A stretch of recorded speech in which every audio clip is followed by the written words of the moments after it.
Bueno, entonces vamos a iniciar con el subtema 4.5, que es el de clases abstractas, ¿sale? Bueno, lo primero es definir el concepto de qué es una clase abstracta. La idea fundamental es que una clase abstracta se trata de una clase genérica, tiene el propósito de hacer una generalización de elementos y conceptos, como todo lo que involucra la herencia. Acuérdense que se trata de generalizar o en algún momento dado especializar, pero bueno, el propósito de una clase abstracta es hacer una generalización de elementos o conceptos. Es muy importante, la clave fundamental de una clase abstracta es aquella que no se pueden crear objetos o no se pueden crear instancias a partir de ella. Entonces dice, se denomina abstracta porque es una clase de la cual no se crean instancias, ¿sale? Bueno, ahora bien, una clase abstracta se diseña o establece con el propósito de que otras clases hereden de ella y esas otras clases sean las encargadas de especializar los diferentes atributos o métodos que van a heredar o que van a utilizar, ¿sale? Para crear una clase abstracta, ya desde el punto de vista del código, o en este caso también hay métodos abstractos, pero bueno, para declarar una clase como abstracta se utiliza la palabra reservada abstract. En el momento que creamos nuestra clase, como esta que vemos aquí, public class animal, entre el modificador de acceso y la palabra reservada class, agregamos el modificador abstract. Y de esta manera ya estamos definiendo o declarando una clase abstracta. Y bueno, aquí hasta este punto, lo que vale la pena reiterar y mencionar, hacer énfasis, es que una clase abstracta de entrada, lo primero que vamos a entender cuando oímos o cuando hacemos una clase abstracta es que es una clase que no se, es una clase que no se implementa o que no se crean objetos a partir de ella, sino que es una clase que nos va a servir de modelo para que otras clases hereden de ella, pero en sí, en específico, la clase abstracta no se va a implementar o no se van a crear objetos a partir de ella. Y bueno, entonces, continuando, ¿qué es un método abstracto? Para conformar una clase abstracta, pues es fundamental entender a los métodos abstractos.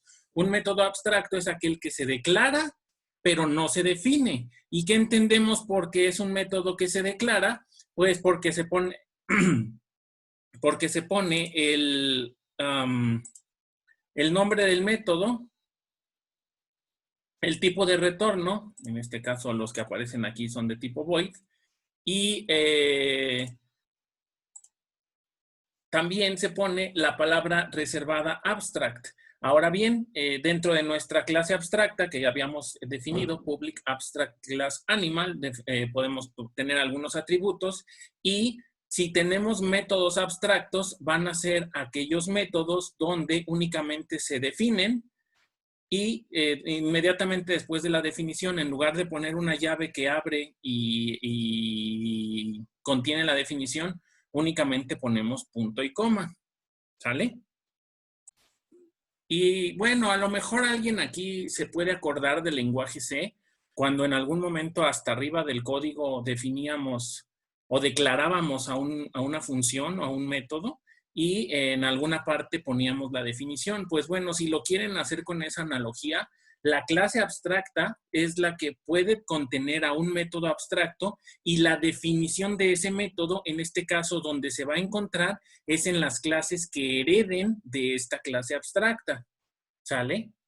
Bueno, entonces, continuando, una clase abstracta puede contener métodos abstractos y no abstractos. Es decir, una clase abstracta puede tener métodos normales. ¿Y cuáles son los métodos normales? Pues los que sí se definen, como por ejemplo el que viene aquí.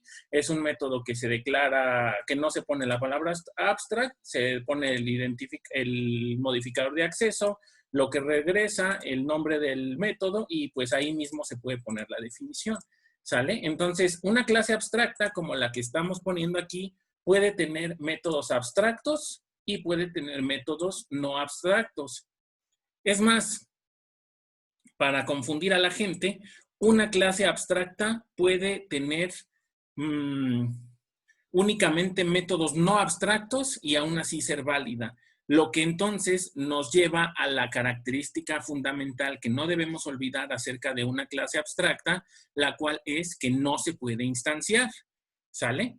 Ahora bien, por el contrario, si una clase cualquiera tiene por lo menos un método abstracto, entonces obligatoriamente esa clase se tiene que convertir en una clase abstracta. ¿Sale?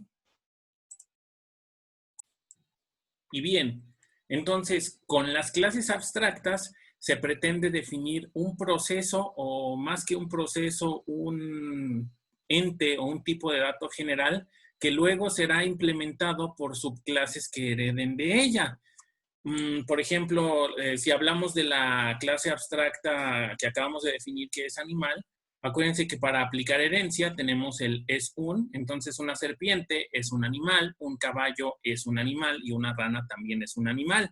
Y los métodos abstractos que aparecen en la clase animal se tienen que definir por las clases que heredan de ellos. Por lo tanto, la clase serpiente tendría que heredar los métodos que habíamos definido en la clase abstracta, que son comer, dormir, desplazarse, y va a reutilizar el método pensar en este caso. La clase caballo también los tendría que definir, en este caso los podría redefinir de otra manera. Ahora bien, aquí es donde viene una clave importante. La que yo considero como la idea fundamental para saber si una clase es candidata a ser clase abstracta o no, es cuando tenemos un elemento que no existe como tal, pero que es un concepto que define a otros. ¿Ah? ¿Cómo dijo? Bueno, muy fácil. Una serpiente es un animal, un perro es un animal, un caballo es un animal, pero no existe ningún animal que se llame animal. ¿Sí me explico? Otra vez, una rana, un caballo, una serpiente, esas clases, perro, gato, incluso humano, que pueden heredar con el es un animal, para el concepto o para la abstracción de animal, pues no existe ningún, oye, ahí va un animal, pero un animal que se llame animal. Cuando dices ahí va un perro, pues también dices ahí va un animal. Pero la idea central de esto es que no existe un animal que por sí mismo se llame así. ¿Sale? Ahí a lo mejor otro ejemplo puede ser el de figura geométrica. Un círculo es una figura geométrica, un triángulo es una figura geométrica, pero no existe una figura que por sí misma se llame figura. ¿Sale? Entonces, cuando tenemos estas situaciones, ahí es donde se debe usar o se puede usar el concepto de clases abstractas. Es por eso que para el ejemplo que estamos viendo aquí, animal es la clase abstracta y aquí se define un proceso general o los métodos abstractos, y esos métodos, pues cada animal o cada elemento que hereda de ella, los pueden implementar de diferente forma. Ahora bien, si se tiene una clase que hereda de una abstracta, es obligatorio definir los métodos abstractos de la clase padre. ¿Se acuerdan que en el método abstracto solo lo defines? Pues aquí es como lo mencionamos, en la clase concreta que ya hereda y que ya utiliza ese método abstracto, pues ahí lo tiene que definir. ¿Sale? Ahora bien, las clases abstractas no pueden tener los modificadores de private o final por una razón muy sencilla. El modificador final es el contrario o el opuesto del modificador abstract. El final es cuando ya nadie va a heredar o cuando ya nadie puede heredar de esa clase, y el abstract es al contrario, cuando todo mundo podría o puede heredar de ello. Y al ser abstract, inherentemente también es public. Por lo tanto, no tendría sentido tener algo que sea abstract y que sea private, porque si fuera private, recuerden que nadie más lo podría utilizar más que él mismo.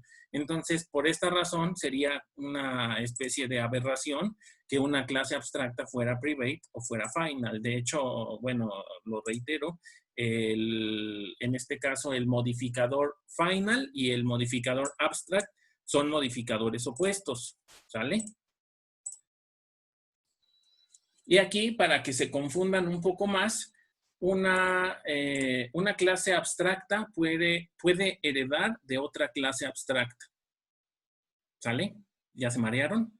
Ok, ¿a qué nos referimos con esto? Recuerden que una clase abstracta es una clase que no se implementa, o sea, que no se generan objetos a partir de ella y que puede o no tener métodos abstractos. Vamos a pensar en esta jerarquía. Ya habíamos entendido, o bueno, eso espero, ya habíamos establecido que un animal es algo que que no existe en concreto o algo tangible, un animal que por sí mismo se llame animal. Ahora bien, existen clasificaciones de animales como reptil, mamífero o anfibio, y pues tampoco hay un animal que por sí mismo se llame reptil, ni un animal que por sí mismo se llame mamífero o un animal que por sí mismo se llame anfibio. Entonces, estas tres, reptil, mamífero, anfibio, también podrían ser clases abstractas que heredan de otra clase abstracta que se llama animal. Y heredan porque siguen respetando el concepto de es un. Entonces, un reptil es un animal, un mamífero es un animal, un anfibio es un animal y una serpiente es un reptil.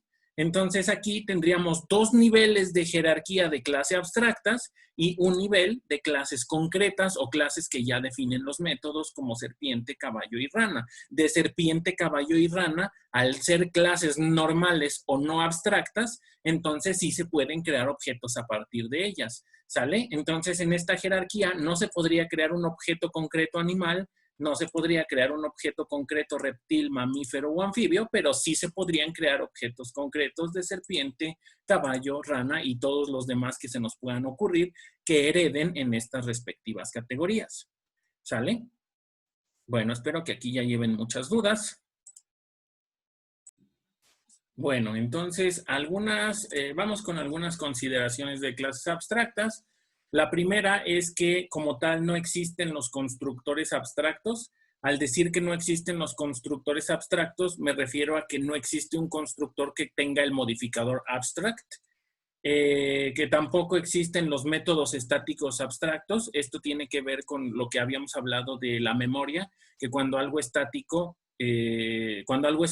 es compartido por todos los elementos de la clase y tiene su dirección de memoria especial. Entonces, pues por lo tanto, no podría haber algo estático abstracto porque algo abstracto es algo que no se implementa.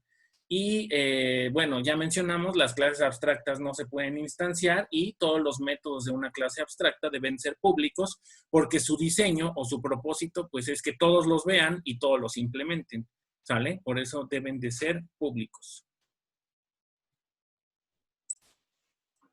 Y bueno, aquí me gustaría hacer una pequeña aclaración. Aquí en el primer punto dice que no existen los constructores abstractos. Pero el hecho de que no existan los constructores abstractos no quiere decir que no podamos hacer algo como, por ejemplo, lo que viene aquí. En nuestra clase abstracta animal podemos añadir un constructor. El hecho de que podamos añadir un constructor significa que en las clases que van a heredar de animal están obligadas a usar ese constructor, pero eso no lo convierte en un constructor abstracto, ¿sale? Entonces, a una clase abstracta sí le podemos poner constructores para que las clases que heredan los utilicen, pero eso no significa que se trate de constructores abstractos. ¿Ok? Bueno, vamos a ver ahora otro ejemplo, lo que les decía del concepto de figura geométrica, lo podemos definir con una clase abstracta, ponemos un atributo que es el color de la figura y un constructor para que las clases que hereden utilicen ese constructor. Y pues estamos de acuerdo que cuando hablamos de figuras geométricas, si hablamos de los métodos calcular área y calcular perímetro, pues depende de la figura que tengamos, pues calcular área o calcular perímetro se va a hacer de maneras distintas.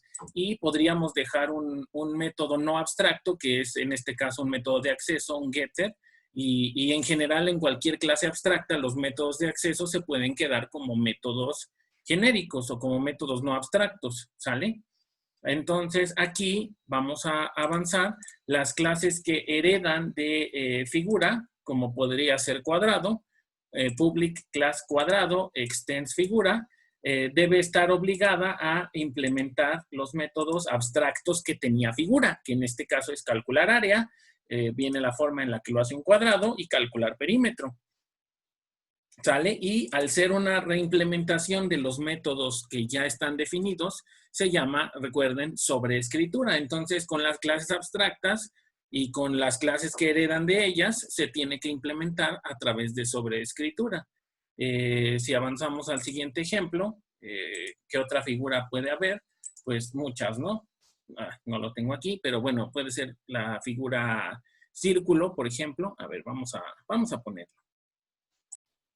Aquí está ahora sí el círculo, que también sería una clase concreta que hereda de la clase abstracta figura y que tiene su propio constructor y que tiene que sobreescribir los métodos que venían en la clase abstracta, que en este caso es calcular área y calcular perímetro. ¿Sale? Y bueno, pues más o menos en sí, de lo que veíamos al inicio del semestre, Class Hola Mundo, ahora se evoluciona a Public Abstract Class Perro Extends Animal o Public Final Class Gato Extends Animal. Entonces aquí recuerden que Abstract y Final serían como modificadores opuestos. El Final es para que ya nadie pueda heredar de él, de esa clase, y el Abstract es una generalización para que otras clases se hereden a partir de ella, ¿no? Y bueno, entonces aquí si ya se aburrieron o si ya se marearon, pónganle pausa al video, vayan por un refresco y cuando regresen vemos interfaces, ¿sale? ¿Ya regresaron? Bueno, ahora vamos con las interfaces, ¿sale? Y bueno, pues aquí ustedes ya habían tenido una primera aproximación a las interfaces cuando hicieron el proyecto de colecciones, pues porque toda la jerarquía de colecciones pues tiene que ver mucho con interfaces. Entonces, pues vamos a tratar de a ver si ahora sí se aclara pues todo lo que por ahí habría quedado como pendiente. De entrada, podríamos comenzar por la definición de interfase. Dice, an interface is an abstract data type that defines a list of abstract public methods that any class implementing the interface must provide. Esta es una definición directamente de Oracle, que es como pues, el dueño de Java. Entonces es digamos, la definición más confiable que podríamos ver acerca de una interfaz. Entonces lo que dice es que una interfaz es un tipo abstracto de dato que define una lista de métodos abstractos públicos que cualquier clase que la implementa o que cualquier clase que implementa la interfaz debe proveer o debe, en este caso, algo más adecuado podría ser debe definir. Ya un poco más aterrizado, una interfaz en Java es un ente, una unidad, un elemento o un tipo abstracto de dato que contiene un conjunto de métodos abstractos, ¿sale? Y bueno, pues aquí siempre está la confusión del concepto original de programación que es en inglés, que es interface, que como tal no tiene una traducción como tal. Entonces, interface es en inglés. En español, pues la traducción que tendríamos sería de interfaz. Así que si lo llegan a ver con S, pues es incorrecto porque interfase con S se refiere a un proceso de la célula, ¿sale? Interfaz con Z sería la traducción más apropiada para el concepto del tipo de dato abstracto de interfaz. Y en plural, pues sí sería interfaces con C. Entonces esto es un poco confuso, pero bueno, si lo ven con C es el concepto en inglés original. Si lo ven con Z, es la pseudo traducción al español, ¿sale? Pero bueno, es como para aclarar esa parte que puede causar confusión a la hora de escribirlo, ¿no? Bueno. Entonces, interfaz, cuando lo escuchamos, pues lo primero que pensamos es en una interfaz, ya relacionado con conceptos de programación. Cuando vemos interfaz, pues lo primero que pensamos es una interfaz gráfica, un lugar donde llenamos datos, un lugar que puede interactuar con nosotros. La definición de la RAE de interfaz es conexión o frontera común entre dos aparatos o sistemas independientes. Pero insisto, cuando hablamos ya de programación, de uso de sistemas computacionales, pues la definición de interfaz puede volverse algo más complejo que eso, ¿sale? como cuando, por ejemplo, Iron Man, pues lo que hace con Jarvis o con sus prototipos, pues son interfaces, son maneras de comunicarse, de hacer conexiones. Y bueno, volviendo al punto, volviendo a aterrizar al uso de interfaces en programación y más específico en programación orientada a objetos, el uso de interfaces es esencial para la construcción de grandes proyectos de programación. Se utilizan comúnmente en ambientes con ventanas, formularios, interacción humano-máquina, o sea, en interfaces gráficas. Realmente, pues, uno de los principales usos de interfaces es cuando hacemos ventanas gráficas, como la que tenemos ahí, ¿no? Bueno, una de las formas en las que se puede entender la idea del uso de interfaces es como un contrato entre el diseñador de un programa y los implementadores. A veces cuando aquí bueno, aquí sería bueno establecer que cuando hay proyectos de programación que son muy grandes, los equipos de programación, y bueno, eso es algo que les preguntaba a algunos de ustedes en sus proyectos, en la mayoría de los casos o en los programas que son muy grandes, pues se tiene que hacer primero un diseño de cuáles son los módulos, de cuáles son los bloques, de cómo va a estar construido el programa, de quién se va a conectar con quién, y después de que se hace el diseño, pues ya se divide la programación o la implementación de cada uno de esos módulos. Entonces, muchas veces en estos diseños, pues se tiene pensado qué se va a hacer, pero no se sabe cómo. Entonces ahí es una manera en la que se pueden usar las interfaces. Cuando vas a definir algo que es muy general, que otros varios van a implementar y que en este caso por eso le dicen contrato.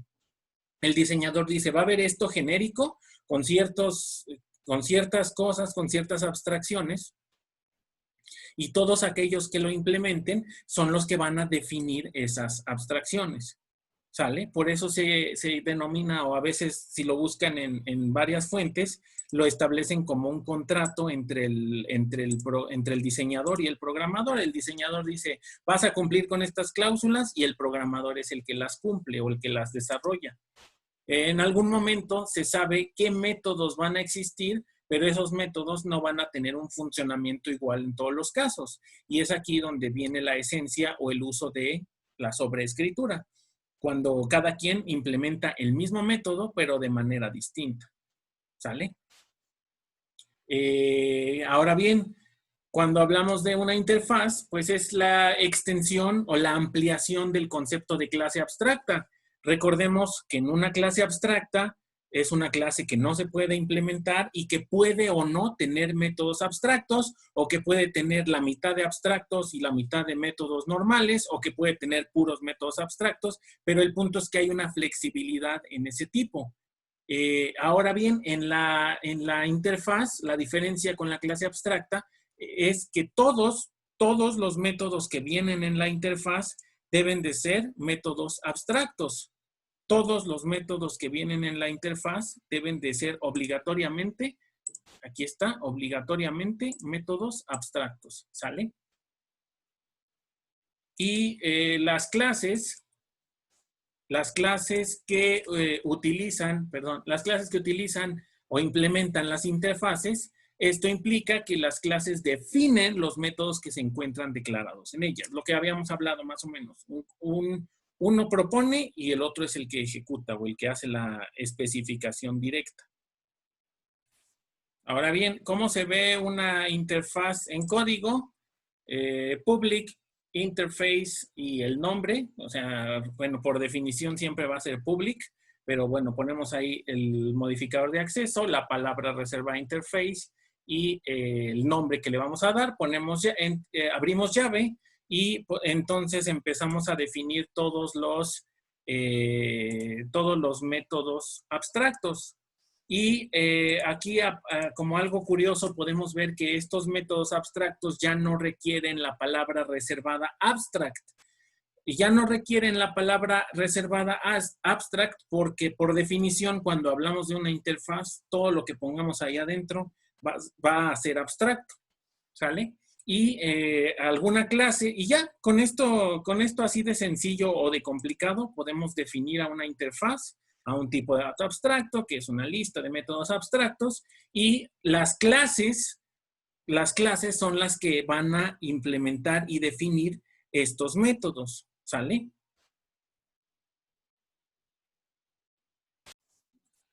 Y bueno, aquí valdría la pena hacer una aclaración.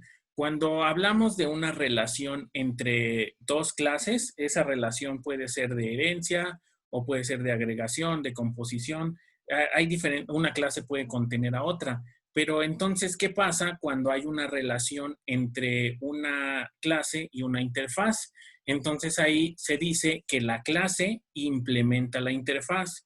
¿Por qué la implementa? Porque va a definir los métodos abstractos que ahí están establecidos, ¿sale? Entonces, no se debe confundir cuando se hace una relación de una clase con otra clase, sí se puede hablar de que una clase A hereda a clase B, pero cuando se trata de una clase y una interfaz, ahí no se habla ahí no se trata de herencia, ahí de lo que se trata es de implementar los métodos abstractos, ¿sale? Entonces, cuando una clase utiliza una interfaz o la implementa, se usa precisamente esa palabra reservada, implements, en la definición de la clase. Y al mismo tiempo, una clase puede heredar de una clase abstracta e implementar una interfaz. Por ejemplo, si ponemos public class perro extends animal, quiere decir que hereda de la clase animal, pero que implementa la interfaz ser vivo al mismo tiempo. Y aquí, ¿qué es lo que tendría que tener el código de perro? Pues la definición de los métodos que vienen en animal y la definición de los métodos que tenga ser vivo. Ahora, recuerden que animal podría ser una clase abstracta, podría ser una clase normal, y si tiene métodos que no son abstractos, pues esos métodos automáticamente ya los adquiere la clase perro, ¿sale? Entonces aquí ya se vuelve más complicado bueno, no más complicado, pero sí más engorroso lo que se tiene que tomar en cuenta al momento de definir una clase. Entonces, volviendo a nuestro ejemplo de una interfaz que tiene algunos métodos abstractos, ojo aquí, nada más, igual para confundir a la gente, si en la definición de la interfaz pones la palabra reservada abstract y en los métodos abstractos pones public y abstract, el compilador o en este caso, sí, el compilador o el intérprete de la máquina virtual no lo marca como error, pero si lo que está en verde no lo pones, o sea, si este método le pones public abstract o solo le pones void y el nombre, es lo mismo, es indistinto, ambas formas son correctas. Esto es como un pleonasmo, como subir para arriba. Entonces, no es necesario poner abstract al lado de la palabra reservada interface y no es necesario poner public abstract en cada uno de los métodos abstractos que tenga una interfaz. Esto parece fácil, pero bueno, está más o menos complicado, ¿no? Bien.